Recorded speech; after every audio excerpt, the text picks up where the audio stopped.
E aí, galera? Meu nome é Vitor Maurício, eu sou professor de Geografia.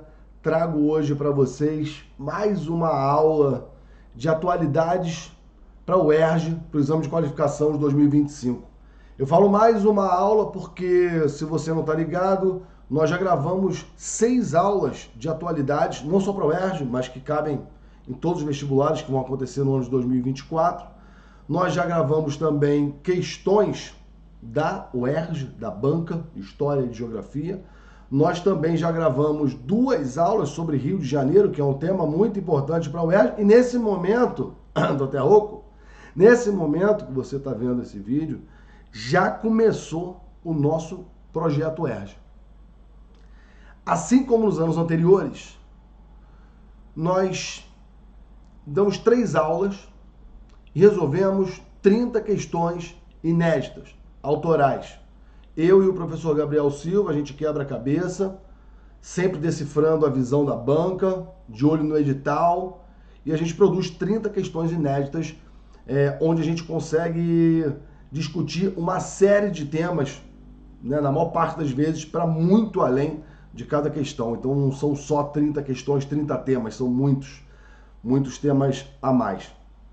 Se você tem interesse, o link está aqui na descrição, tá? Eu te garanto que é um projeto bem legal e te dá uma base muito boa para fazer a prova de Ciências Humanas. Enfim, uma outra coisa que eu vou deixar aqui para vocês, de qualquer forma, é a nossa playlist de aulas gratuitas. Porque além dos cursos que a gente faz, a gente grava várias aulas gratuitas, né? E ali vocês vão encontrar essas aulas de atualidades e outras aulas que nós gravamos ano passado também sobre vários temas, sobre crise do petróleo, que é uma coisa, né, que está relacionada com o conflito que está acontecendo atualmente. A gente gravou sobre Primavera Árabe, sobre inteligência artificial, sei lá, tem um monte de coisa, tem muita coisa maneira. Ainda tem as 10 atualidades que nós gravamos pro ano passado, 15 atualidades, porque são 2 vídeos, pro ano passado, que teve coisa que caiu, que a gente falou, mas teve coisa que não caiu. Então nessa playlist, cara, vocês podem se divertir ali e se preparar bastante pela UERJ, para a UERJ a partir dessa playlist. Enfim, o vídeo de hoje é para ser mais curto, eu selecionei 5... Os alunos perguntam muito, você acha que pode cair isso? Você acha que pode cair aquilo? Você acha que pode cair a Madonna no show do Rio de Janeiro? Então, assim, sabe, 5 coisas que eu acho que podem cair, eu vou colocar aqui para vocês, vou demonstrar um raciocínio, vou demonstrar por que pode cair, qual é a visão da UERJ sobre esses temas. Só que, obviamente, eu não vou dar conta de fazer tudo o que eu gostaria, né, em 5 temas. Por isso, o projeto UERJ é importante, porque lá nós conseguimos debater isso e muito mais, de forma muito mais aprofundada. Enfim, vamos para o tema número 1, a gente vai discutindo aqui. Eu peguei, antes de qualquer coisa, todas as notícias que eu peguei aqui são do Nexo Jornal. Por quê? Porque é um jornal que eu confio, tá? Não espalha fake news, essas coisas, não faz isso, é um jornal que eu confio. E já apareceu como referência na prova da UERJ umas 2 ou 3 vezes, o que significa que a banca lê esse jornal. E é de fato um jornal bom, sempre que alguém me pergunta, eu indico esse jornal. Eles têm uns gráficos maravilhosos, umas reportagens muito boas, uma parte sobre artigos acadêmicos. Cara, é um excelente meio de comunicação. Então eu optei por pegar só notícias do Nexo. Essa primeira notícia é sobre o protecionismo verde. As provas adoram termos, né? Protecionismo verde. Isso é uma coisa que se insere, esse termo é uma coisa que se insere num contexto bem atual, onde o acordo entre Mercosul e União Europeia meio que foi para o brejo. Se você não sabe, esse acordo ele já está sendo negociado desde 1999 e sempre teve um impasse. Esse impasse sempre foi a agricultura. Porque caso rolasse uma área entre Mercosul e União Europeia, a dinâmica seria mais ou menos a seguinte: países do Mercosul exportariam bens primários, né? Petróleo, gêneros agrícolas. Já as indústrias, o mercado europeu, desculpa, a produção europeia, né, seria beneficiada exportando para o Brasil bens manufaturados. Então, a gente exportaria bens primários, gêneros agrícolas, que é o que a gente sabe fazer, e importaria bens industrializados. Por isso, os agricultores europeus fazem uma pressão danada para que esse acordo não aconteça. E pela primeira vez, no ano de 2024, um presidente falou que não, eu não vou citar nomes, tá? Por uma questão aqui de YouTube e tudo mais, mas o presidente atual, francês, falou que não iria assinar o acordo no meio de uma série de manifestações desses agricultores. E aí que começou a vir mais à tona, não é que esse termo não existisse, né, mas começou a vir mais à tona o termo protecionismo verde. Que, na verdade, eu coloquei ali assim, né, uma questão político-econômica e não propriamente ambiental. Primeira coisa, né, o que é protecionismo? Isso é uma prática muito antiga. A tarifa Alves Branco, no século XIX no Brasil, era uma tarifa protecionista. Ela taxava em tantos por cento, 60%, produtos estrangeiros que já tivessem um similar no Brasil. Para quê? Para estimular o mercado, a indústria nacional. É para isso que serve o protecionismo, para você proteger algum setor do que está vindo de fora. Você pode fazer isso de várias formas. A mais comum é você estabelecer tarifas alfandegárias. É a mais comum de todas. Beleza. Só que aqui a gente está falando de uma outra coisa. A gente está falando de um protecionismo que visa, sim, proteger o setor nacional, mas utilizando outros argumentos, que é o argumento ambiental. Então, eu não vou comprar a soja brasileira porque ela porque ela estimula o desmatamento. Eu não vou comprar isso porque por conta da questão dos agrotóxicos, né? Então você percebe que a legislação europeia, para o que eles vão importar e consumir, ela pode ser rígida para o que vem de fora. Quando ela faz isso, ela está fazendo o quê? Protegendo aquele setor, o setor agrícola europeu. Então, é muito uma questão político-econômica, né? de política, porque os agricultores têm muito peso na França, peso político mesmo, peso eleitoral, enfim. E é econômico porque você está tratando especificamente de um setor que está sendo beneficiado por conta desse discurso, né, do verde, do meio ambiente. Então, nesse caso, você percebe que é o meio ambiente sendo utilizado como prática protecionista. Ao invés de você colocar diretamente uma barreira alfandegária, né, você utiliza uma barreira fitossanitária, por exemplo. Então, eu botei aqui um texto, tirando da reportagem, tá? O protecionismo verde, por sua vez, consiste na ideia de que países possam se valer de argumentos ambientais para adotar práticas protecionistas. Aí eu coloquei aqui que o pesquisador Alan Leal definiu o protecionismo verde como a tentativa de barrar a importação de bens intensivos em emissões de carbono ou alguma outra métrica ambiental. Então, a partir de alguma métrica ambiental, que seja ambientalmente incorreta, você consegue colocar isso na sua legislação e barrar ou minimizar a importação desse setor. No caso, o Mercosul seria muito beneficiado com esse acordo no ramo da agricultura, porque nós somos potências do agronegócio, né?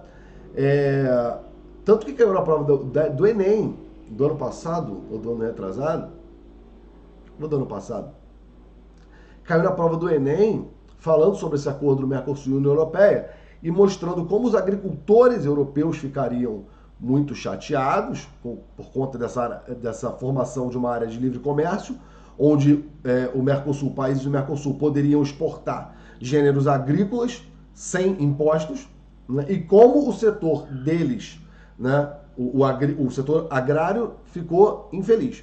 O setor industrial ficou feliz, porque poderia exportar para o Mercosul, que é um grande mercado, o Brasil é um grande mercado, sem tarifas alfandegárias, né? Então, essa é a lógica do protecionismo verde, tá? Isso é um tema, é um termo. E eu falei de outras coisas aqui também, vocês estão percebendo, né? Como esses temas. Você vai falar, é um tema só ambiental. Não é.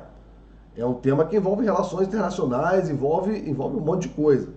Tá? Isso pode ser explorado de diferentes formas, relacionando, sei lá, com o Fundo Amazônia, que a gente já cansou de falar aqui no canal. Enfim, tem uma série de possibilidades de questões com essa ideia. Eu coloquei aqui só para finalizar como afeta a economia brasileira e o acordo do Mercosul e União Europeia. Né? Como afeta a economia brasileira, afeta dessa forma. A gente vai, sem o acordo, sem o acordo e com muito protecionismo verde, a gente exporta muito menos bens primários, sobretudo gêneros agrícolas.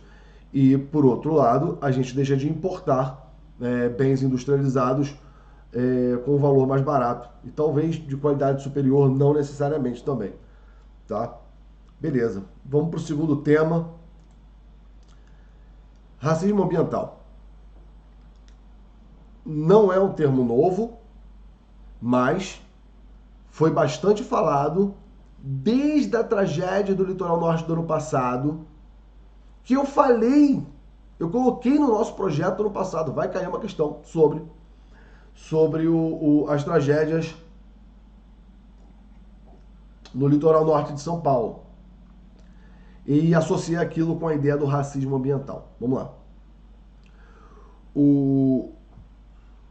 Antes de tudo, eu acho que vocês precisam entender que a formação das cidades capitalistas, elas obedecem tanto às forças do setor imobiliário, quanto às forças populares também, mas também obedecem a forças do Estado. Isso é um jogo de forças, né?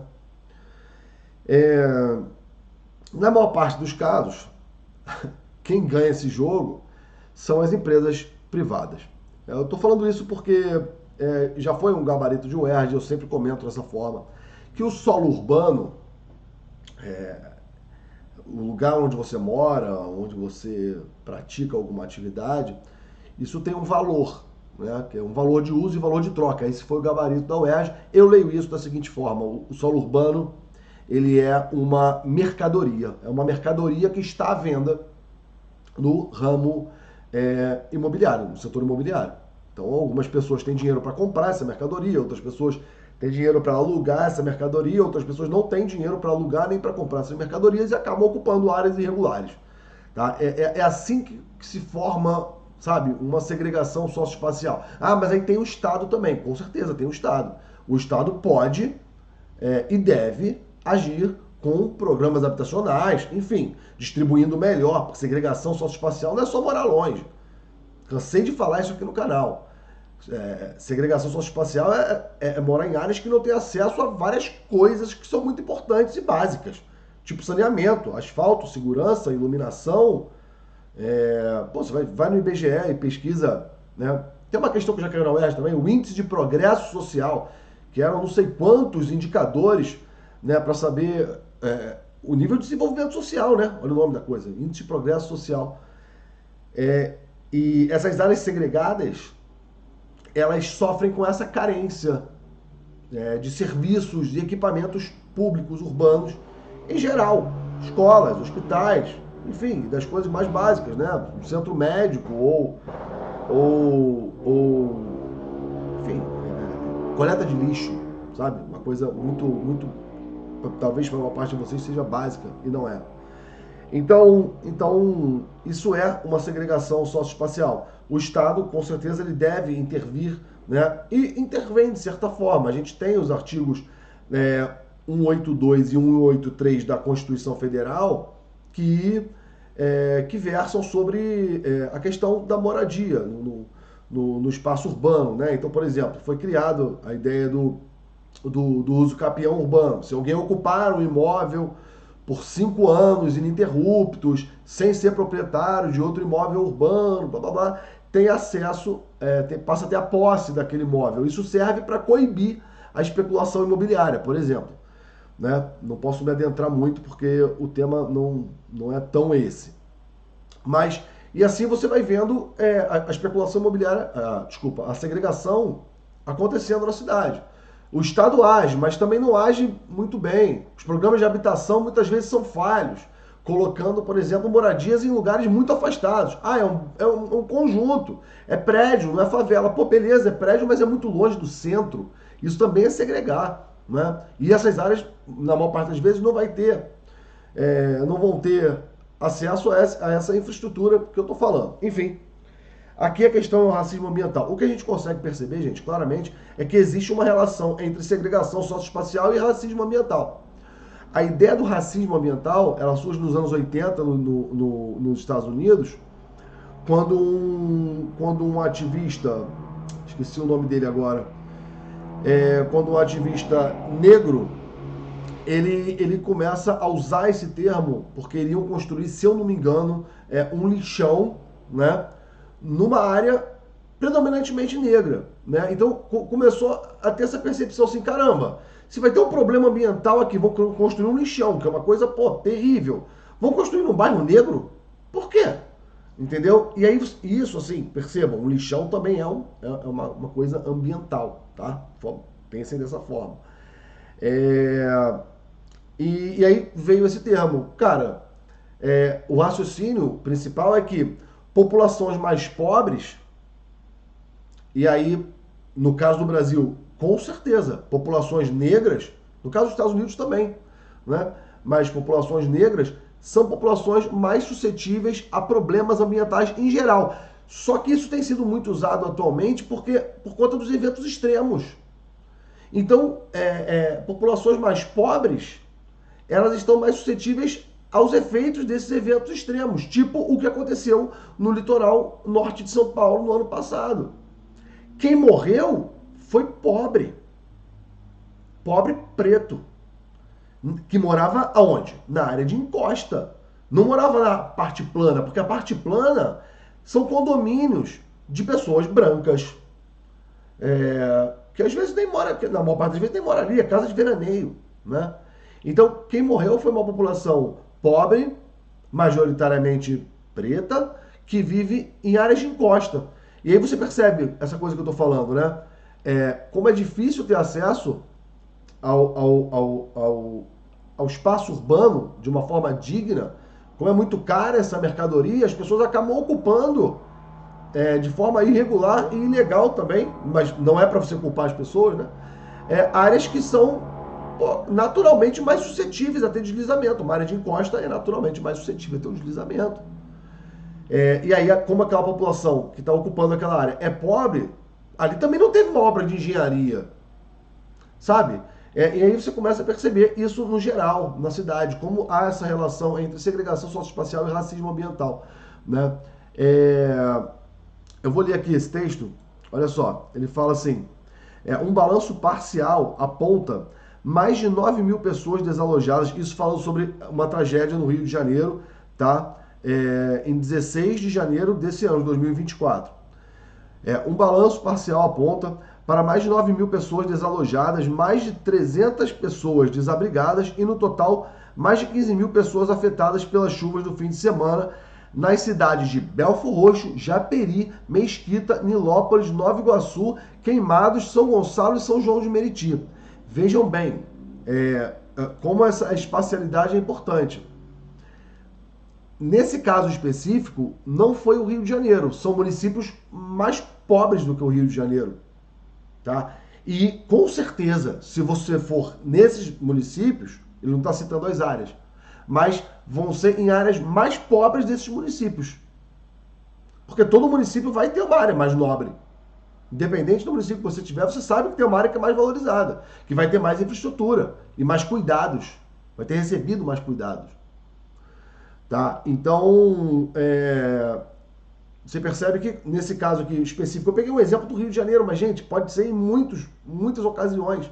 Peguei do Rio de Janeiro só porque é da UERJ, porque estava ali no Nexo Jornal, para mostrar como essas áreas mais periféricas, elas são mais afetadas. Né? Aí fala, o temporal deixou 12, né, no estado todo. Passados 2 dias, bairros dos municípios da Baixada Fluminense seguiam debaixo d'água até amanhã dessa terça. Né? Então, vamos associar aí a ideia de racismo ambiental com essa ideia de que populações mais pobres, no caso do Brasil, porque a gente pode falar de outras etnias, né? Milhares são milhares de possibilidades, mas no caso do Brasil, pessoas majoritariamente negras, pobres, que ocupam áreas, por exemplo, áreas de encosta, que estão mais suscetíveis a eventos extremos ou a eventos normais. Uma chuva que pode provocar, sim, um deslizamento, não precisa ser necessariamente um evento extremo. Mas esse termo tem sido bastante discutido agora dentro desse contexto de eventos extremos. Vamos para o próximo, tá? Já usei 20 minutos para falar de 2 temas. O próximo também tem a ver com clima, mas vejam bem, é um tema muito caro para a prova da UERJ, a questão dos refugiados. Já caíram muitas questões sobre refugiados. Muito disso aparece por conta dos problemas, conflitos, né, que a gente tem no Oriente Médio, né, na África, e aí a questão da travessia do Mar Mediterrâneo, o Mar Mediterrâneo como cemitério da Europa, né, por conta da grande quantidade de mortes, pessoas que tentam atravessar do norte da África para a Europa, enfim, isso já caiu muitas vezes, né, a questão dos refugiados. Mas aqui, como a ideia é dar uma atualizada, eu peguei um termo mais atual que trata desse tema e sempre dessa coisa atual que é meio ambiente. E a ideia dos refugiados ambientais, ou às vezes pode se referir também como refugiados climáticos, que são pessoas que são obrigadas a se deslocar, tá? Por conta de problemas ambientais. Então, eu vivia numa área, eu plantava nessa área. Agora, as secas elas estão tão extremas que eu não tenho mais como plantar nessa área. Então, eu tenho que migrar. Eu tenho que migrar. E aí, dentro dessa condição de migrante, você pode ser um deslocado. Né? Um deslocado é a ideia de se deslocar dentro do próprio país e para uma outra área. Pode acontecer isso. Mas é um deslocamento causado por mudanças climáticas extremas. Né? Você pode ser também um refugiado, buscar refúgio em outro país. Né? Eu coloquei um caso aqui interessante que a gente vai comentar. Então, a ideia de refugiado climático, refugiado do clima, né? E assim, uma informação interessante é que atualmente o número de refugiados climáticos, pessoas que se deslocam por conta do meio ambiente, de problemas ambientais, já é maior do que o de refugiados políticos e religiosos. Isso é um dado importante para a gente refletir sobre como as mudanças climáticas estão interferindo nas migrações. E isso para a geografia é uma coisa assim linda de ser cobrada, porque você está falando de meio ambiente, população, migrações, é tudo ao mesmo tempo, sabe? Sabe por que eu acredito que isso pode cair? Né? Você consegue entender isso? Então, eu botei aqui a matéria, né? Porque a crise do clima tende a aumentar o número de refugiados. Por conta disso. Porque cada vez mais áreas vão sofrer com enchentes. Nesse momento que eu estou gravando, a gente está vendo a situação que está acontecendo no Rio Grande do Sul. Muitas pessoas dali vão ser deslocadas. Muitas pessoas vão ser deslocadas para um evento que foi o maior da história. Sabe? Então isso não é que essa do Rio Grande do Sul, acho que não vai cair agora no ano de 2025, porque foi muito recente, acho que a prova já estava feita, né? Mas tenho essa ideia na cabeça, né, de deslocamento por conta de mudança climática e problemas ambientais. Aí eu coloquei aqui essa reportagem, ó, de um caso que teve, olha só, a decisão foi tomada a partir do caso de Ioane Teitota, não vou saber ler, tá? Desculpa. Nascido em uma ilha no arquipélago de Kiribati, na região do Pacífico. O lugar está entre os mais ameaçados pelo clima devido ao aumento do nível do mar. Aí o camarada aqui recorreu ao comitê da ONU após um pedido seu de refúgio ter sido negado pelo país vizinho, a Nova Zelândia, em 2015. Então, na verdade, o que ele está falando aqui é, cara, o país vai sumir. Aquela ilhazinha no Pacífico vai sumir.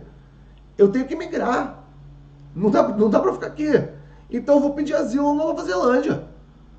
Né? E aí, o que foi a decisão foi que, né, você não deve negar o asilo ao refugiado climático, porque o cara não tem para onde ir. Né? Os países, eles podem negar, gente. Né? Os países são soberanos, eles podem negar o que eles quiserem, podem negar a entrada de qualquer pessoa, tá? Mas aí eu coloquei aqui, ó, uma definição, tá?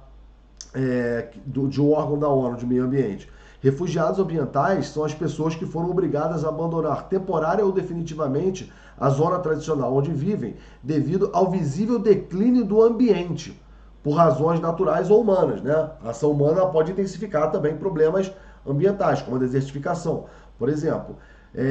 Então, nesse caso, do rapaz de Kiribati, ele foi pedir um refúgio, porque ele é um refugiado climático, o lugar que ele mora vai sumir daqui a um tempo, e a Nova Zelândia negou. Depois a ONU aqui deu uma deliberada, dizendo que não, que tem que receber e tudo mais, blá blá blá.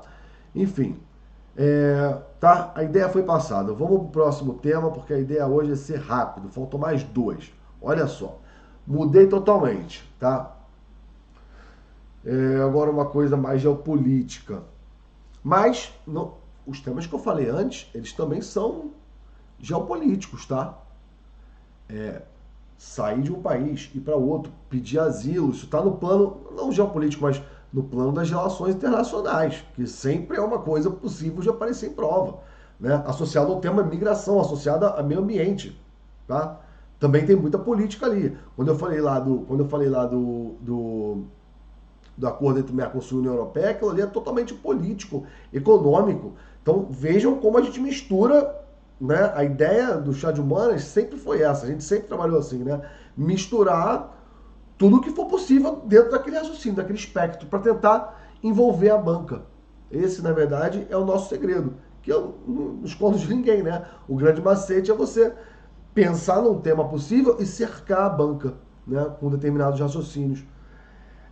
Então, o próximo tema, que eu pergunto aqui, qual é o papel da tecnologia na guerra comercial entre China e Estados Unidos? Vamos lá. Gente, a China, ela começou a crescer, só um resumo muito básico, tá? A China era um país muito fechado, comunista, bem fechado, até 1978. Até então vigorava de 1949 a 78 o regime do do Mao Tse-tung. E era um regime realmente bem fechado no sentido de relações internacionais, comércio internacional e pobre, né? A partir de 1978 entrou o Deng Xiaoping, e aí ele é o cara mais importante para a China atual, porque foi ele que mudou tudo, né? Ele abriu o mercado chinês, fez uma abertura econômica na China. Ele fez reformas, várias reformas, né, na agricultura, no setor industrial, setor de ciência e tecnologia, no setor militar. Ele fez uma série de reformas, mas, sobretudo, o que é muito importante para a gente é que ele fez uma abertura para os capitais internacionais. Então foram criadas aquelas zonas econômicas especiais, onde o dinheiro estrangeiro era investido ali e empregava a mão de obra chinesa, o que é muito bom para movimentar a economia. Enfim, nós temos uma aula sobre China aí na nossa playlist de aulas gratuitas, tá? Enfim, e a China foi crescendo, tá? Desde lá, 78, 80, a China investe em qualificação de mão de obra. E isso é um fator muito importante para vocês diferenciarem porque, sabe, o Brasil cresceu de uma forma e, por exemplo, a Coreia do Sul cresceu de outra forma. A Coreia do Sul, ela começou uma industrialização mais forte depois do Brasil. Só que hoje os caras exportam tecnologia, muita tecnologia. Você provavelmente está utilizando o celular Samsung. Ou a televisão da sua casa, ela é Samsung ou é LG. Sabe? Isso é exportar tecnologia. Mas por quê, né? Porque eles sempre investiram, desde sempre, em longo prazo, em qualificação de mão de obra. Isso é um raciocínio fundamental, tá? Para entender a dinâmica da divisão internacional do trabalho no mundo de hoje. Tá? Então a China, ela sempre foi, ela começou com aquela coisa de montar produtos, pegar uma parte da produção de uma indústria americana ou inglesa, né, ou mesmo japonesa, é produzir ali, né, para exportar. É a lógica da plataforma de exportação. Mas eles não estavam criando tecnologia, mas eles foram aprendendo. Eles foram aprendendo e conseguiram se tornar, vamos chegar logo no ponto que eu quero, conseguiram se tornar uma potência tecnológica, tá? Então, essa guerra tecnológica que a gente vê hoje, ela está inserida dentro de um contexto que isso é muito importante saber por conta da geopolítica mundial. Que existe uma guerra comercial entre China e Estados Unidos. A China se tornou a segunda maior economia do mundo e a China pode passar os Estados Unidos, vai passar daqui a alguns anos, tá? Então a China é uma grande investidora em tecnologia, né, domina a questão da área de 5G, isso foi um problema nos Estados Unidos também. Tem, não vou falar a palavra aqui, nuclear, né? Tem nuclear, domina essa tecnologia também, né? E, sobretudo, é a segunda potência do mundo que ameaça essa soberania estadunidense, que durante um tempo foi bem vigente. Então, o mundo hoje é outro.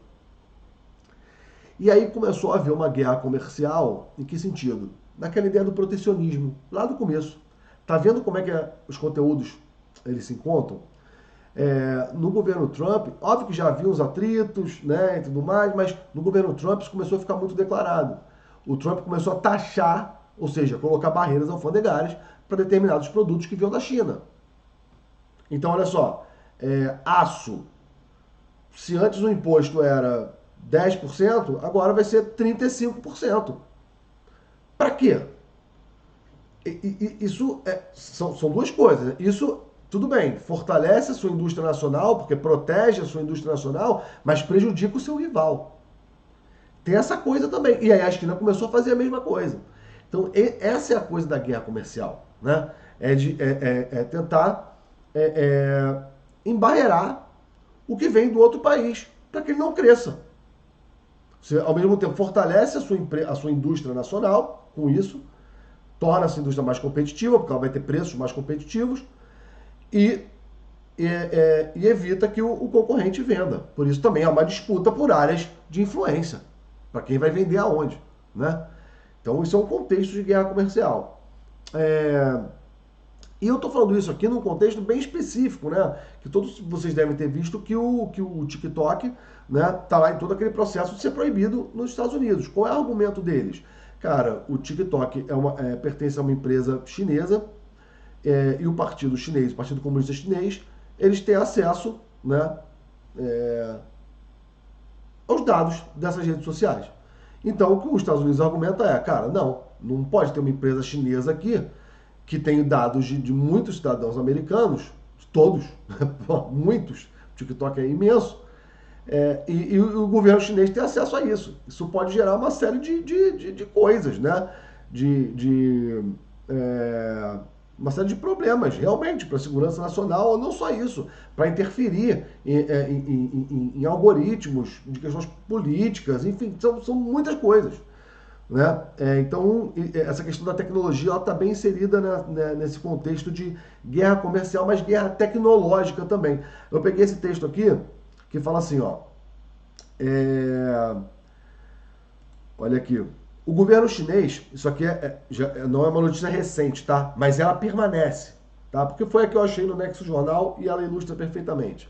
O governo chinês ordenou que, a partir de 2020, tecnologias estrangeiras serão retiradas de instituições públicas do país e substituídas por produtos nacionais. Olha isso, né? A decisão vale tanto para equipamentos de informática, hardwares, como para sistemas de operação, softwares. Cara, isso é muita tecnologia que vem dos Estados Unidos e Ocidente, que são parceiros. E deve atingir principalmente empresas americanas como a Microsoft, a Dell e a HP. Então olha o que ele está fazendo, ele está criando, o governo chinês está criando uma barreira. Tem o discurso da segurança nacional, ele existe? Claro que existe. Mas esse é o argumento principal? Não sei. Não sei, eu acho que o argumento principal é o argumento comercial, tá? Agora, em 2019, Continuando aqui, né? Agora o lado americano. Em 2019, as disputas em torno da tecnologia se agravaram ao ponto de receberem apelido de Guerra Fria Tecnológica. Minha cachorra está latindo. Guerra Fria Tecnológica. Em maio, o presidente americano assinou um decreto que proibia empresas americanas de usar equipamentos de empresas estrangeiras que fossem considerados um risco à segurança nacional, medida que atingiu diretamente essa empresa chinesa que eu nunca sei pronunciar o nome, que é a Huawei. Então vocês estão vendo, né, como há uma guerra comercial, há uma guerra tecnológica também, né? O governo americano não queria que a tecnologia 5G chinesa fosse instalada nos Estados Unidos.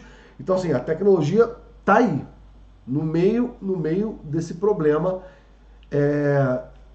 que é geopolítico, é econômico, é tudo que você quiser, porque no final das contas isso aí vai se reverberar, essa rivalidade, ela vai se reverberar, sei lá, em quem a China vai apoiar no mundo, numa determinada situação, para quem a China vai vender mais. E lembrando, né, uma coisa muito importante, a China é a maior parceira comercial do Brasil, a gente vai falar um pouquinho mais disso no próximo tema, e além disso, a China já é a maior parceira comercial dos países africanos. Falo isso porque vocês ficam muito na cabeça com o Ocidente, sabe? Com Estados Unidos e Europa. Estados Unidos e Europa. O mundo é muito maior. E a China vem dominando esses territórios com investimentos, né? E comercialmente mesmo. Né? A China também domina muito investindo, né? Nesses lugares, fazendo a nova rota da seda e tudo mais.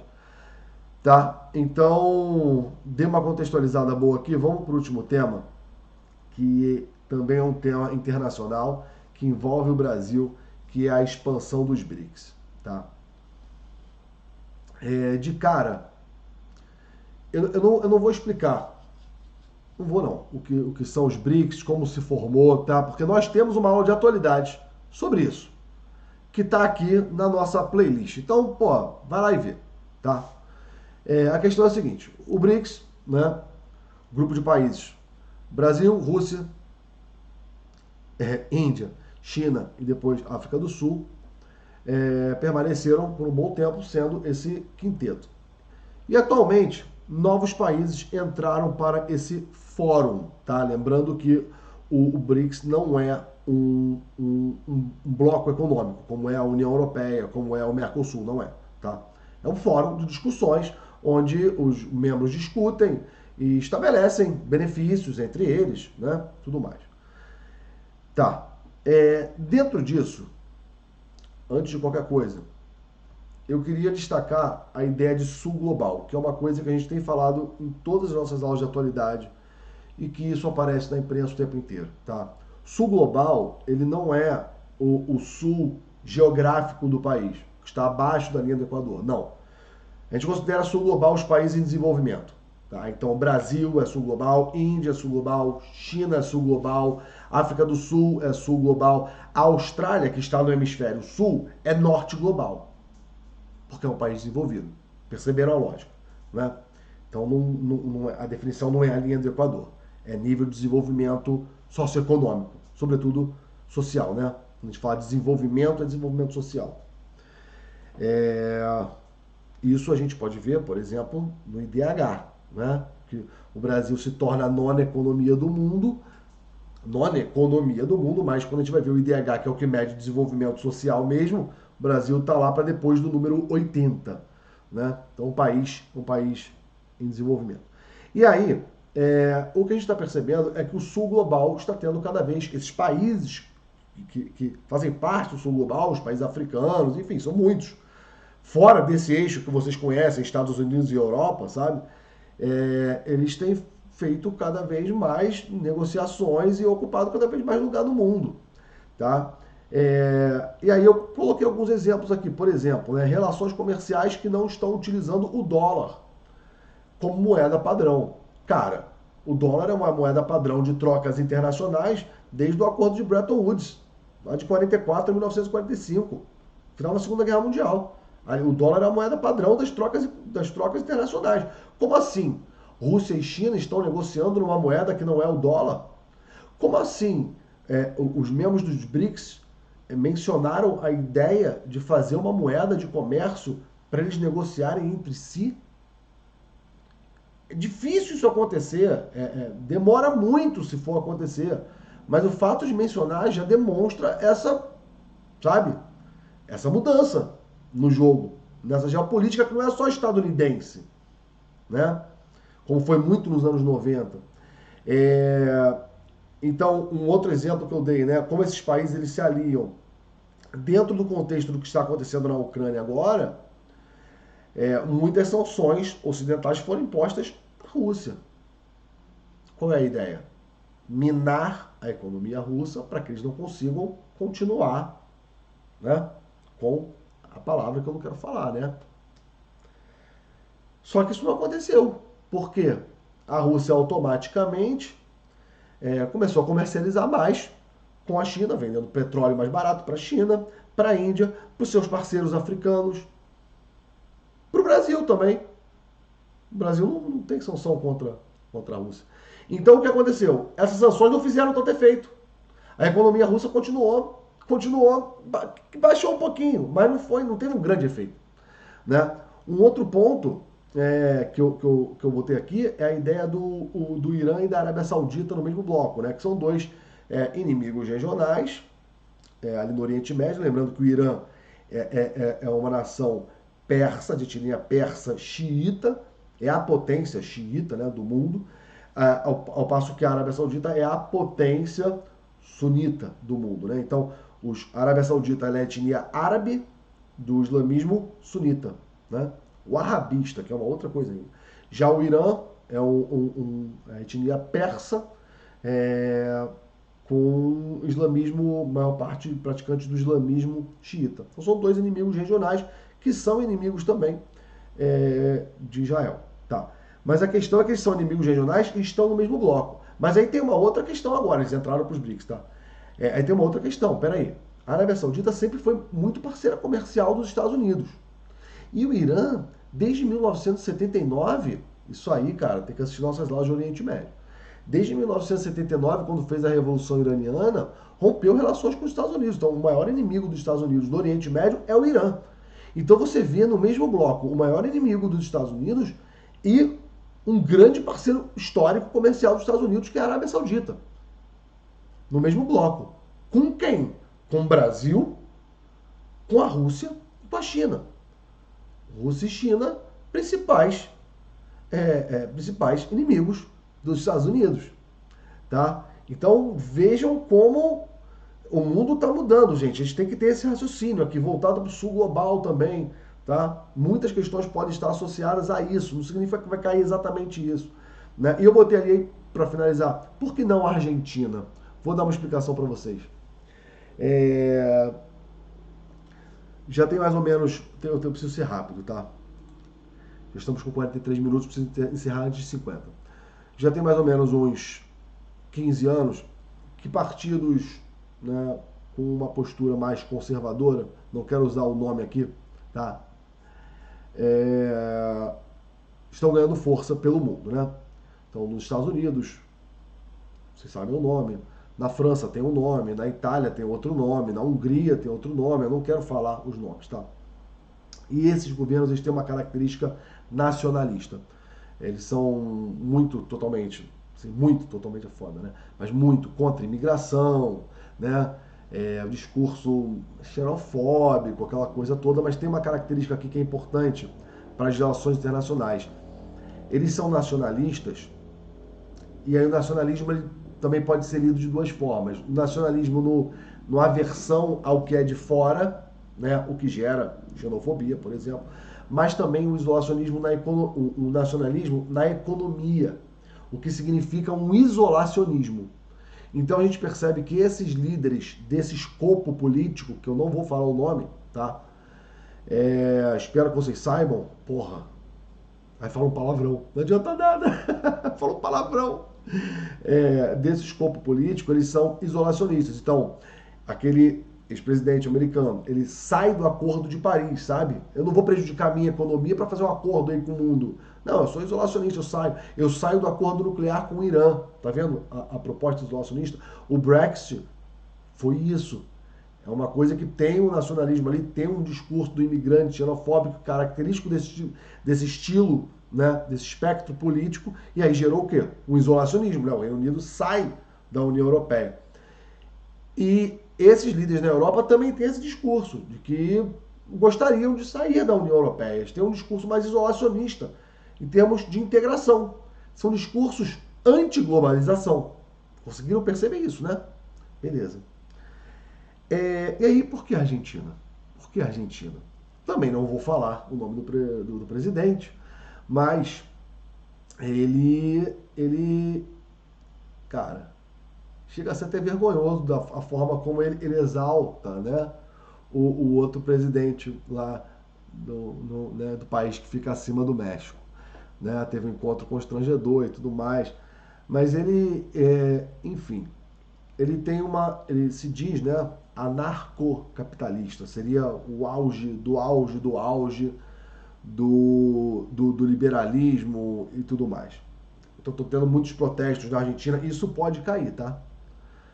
Porque o tipo de medida dele são medidas né, se são ultraliberais, sempre de retirar Estado de setores. E retirar Estado gera, por exemplo, perda de direitos, mexe com isso também, o que é um tema muito caro para a prova.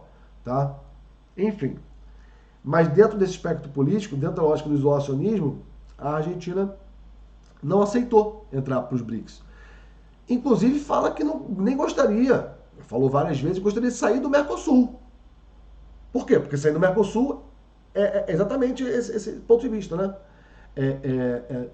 Não ser integracionista, sair de um bloco, entendeu? Não vai sair, acho difícil sair. Para a Argentina é bom. Agora, não entraram nos BRICS, não entraram, foram chamados, aqui, por isso que eu risquei aqui a Argentina. E só para a gente finalizar, então entenderam, pegaram essa noção desse escopo político, né? Olha só, que vai para o lado de cá, assim, ó, plá, né? Que eu não vou fazer lá o nome, né? Enfim, são nacionalistas, xenofóbicos, isso já caiu na UERJ várias vezes, tá? Cara, então dentro dessa questão aqui, dentro desse tópico, tem milhares de coisas que a gente pode falar. E só para finalizar, vamos ver só os dados aqui, né? Com essa nova adesão aí de Arábia Saudita, Egito, Emirados Árabes, Etiópia e Irã, olha só, a população dos BRICS atinge 46% da população mundial, gente. Você tem que pensar isso em termos de gente consumindo, de gente produzindo, tá? A produção de petróleo desses países vai a 42% do mundo, tá? A área, só com um país gigantesco, é 36% do mundo. O PIB nominal, 29%, que, gente, é muita coisa, tá? É um pequeno grupo de países. E as exportações de bens e serviços foi aí, na média mundial, 20%. Então, assim, os dados são muito gigantescos dentro dessa questão do alargamento dos BRICS, tá? Pode muito cair. Eu vou finalizar por aqui, tá, gente? Olha só, vou chegar nos 50 minutos. Se você gostou dessa aula, curte o canal, se inscreve no canal. A gente sempre posta novidades interessantes para todos os vestibulares, não é só para o UERJ. Mas se você tem interesse em fazer esse projeto UERJ, cara, vale muito a pena. Eu e o professor Gabriel, nós discutimos 30 questões com... Vocês viram o que eu fiz aqui? Pegando um tema aqui, racismo ambiental. Quantas coisas eu falei, o quanto eu linkei com uma outra notícia, é assim que funciona o nosso projeto. Tá? Se você curte esse tipo de aula, eu acho que vai ser uma boa para você. O preço não tá caro, tá? Por todo o trabalho que a gente tem, o preço não tá caro. Tá? Se vocês puderem divulgar também, enfim, se quiserem só curtir o canal ou compartilhar o canal, também já ajuda a gente. Eu vou ficando por aqui. Meu nome é Vitor Maurício, sou professor de Geografia. Um grande beijo para vocês e eu espero que eu tenha contribuído um pouco com o resultado de vocês, que eu contribua, né, com um bom resultado para a prova da UERJ. Não se esqueçam de ver também a nossa playlist de aulas gratuitas. Ali tem muita informação. Então, para finalizar, se inscreve no canal, curte aí o vídeo, compartilha com seus amigos, com seus inimigos, com a sua família, se inscreve no projeto e vê a nossa aula, veja a nossa aula de aulas gratuitas, nossa playlist de aulas gratuitas. Estou aqui no 49,50. Eu vou cortar agora. Vou finalizar a gravação. Um beijo para vocês, galera. Valeu.